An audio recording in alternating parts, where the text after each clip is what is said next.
Penegakan hukum yang berkeadilan. Indonesia adalah negara hukum, artinya seluruh kehidupan negara wajib berasaskan hukum. Supaya prinsip negara hukum dapat berjalan baik, ada dua hal yang harus diupayakan, yakni perlindungan hukum dan penegakan hukum. Perlindungan hukum. Perlindungan hukum merupakan upaya untuk melindungi subjek hukum dengan peraturan yang ada. Dan subjek hukum di Indonesia adalah masyarakat.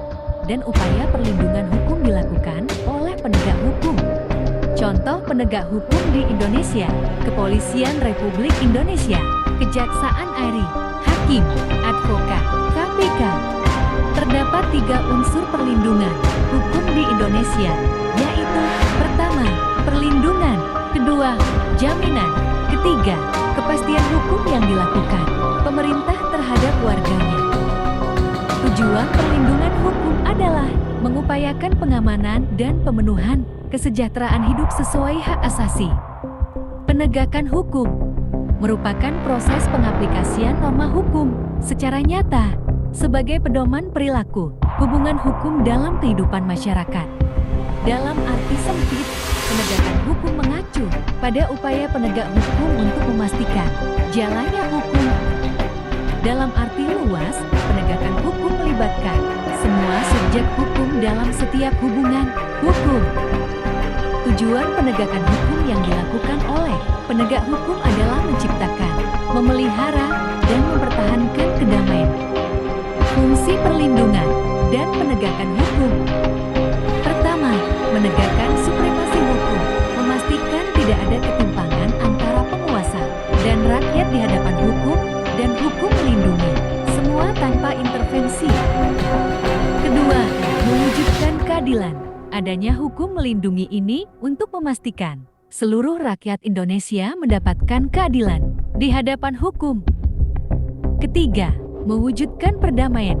Perdamaian bisa terjadi jika keadilan terwujud, tidak ada konflik dan keseimbangan hubungan antar individu.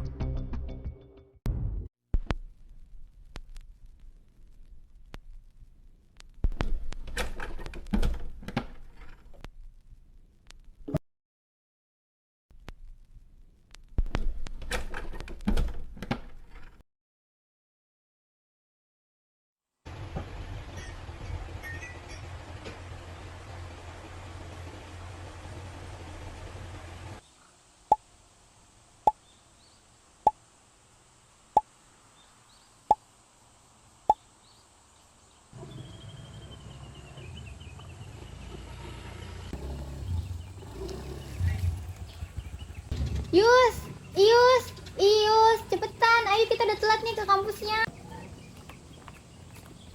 Ya ayo Din. Loh kok kamu nggak bawa helm? Oh iya, lupa. Soalnya semalam rumahku habis kemalingan, jadi helmnya juga ikut dicuri. Ya udahlah, biarin, biasanya juga nggak ada polisi. Oh iya, kamu bawa helm nggak? Bawa nih. Yaudah, aku aja yang pakai ya. Soalnya kan aku yang bawa motor. Yaudah.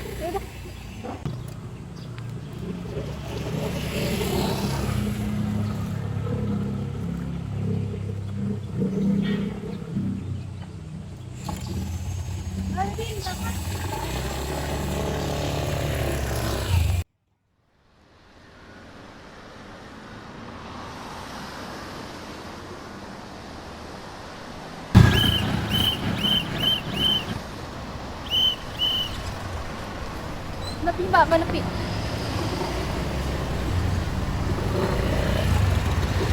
Duh, kacau nih, kena tilang gara-gara kamu. Oh kamu lah, kan kamu yang telat jemput aku. Kok jadi nyalain aku sih? Selamat pagi Mbak, mohon maaf mengganggu perjalanannya. Kamu dipastikan dulu motornya.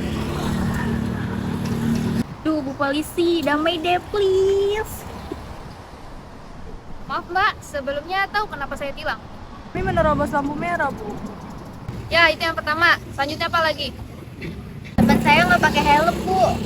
Enak aja, kok kamu nyalain aku sih? Dia dari rumah nggak pakai helm Bu, dia aja pakai helm saya. Iya Bu, bener, saya nggak bawa helm. Soalnya rumah saya semalam habis kemalingan. Helm saya dicuri, tapi nggak cuma itu aja. HP saya, laptop saya, bahkan burung peliharaan bapak saya juga dicuri. Kamu turun deh, berat tahu soalnya. Rumah Mbak kemalingan. Sudah lapor polsek belum? Sudah Bu, ayah saya tadi sudah ke polsek terdekat, makanya motornya dipakai jadinya kita telat ke kampus. Ada Bu perlindungan bagi yang melapor. Tentu ada. Perlindungan terhadap korban maupun saksi itu terdapat pada pasal 31 tahun 2014, yang mana di dalam pasal tersebut korban adalah yang mengalami gangguan fisik, mental maupun kerugian yang dilakukan tindak pidana. Malah kewajiban Mbak di sini untuk melaporkannya. Nah, sekarang tolong tunjukkan SIM dan SNK-nya. Saya belum punya SIM Bu, terus STNK-nya ketinggalan di rumah.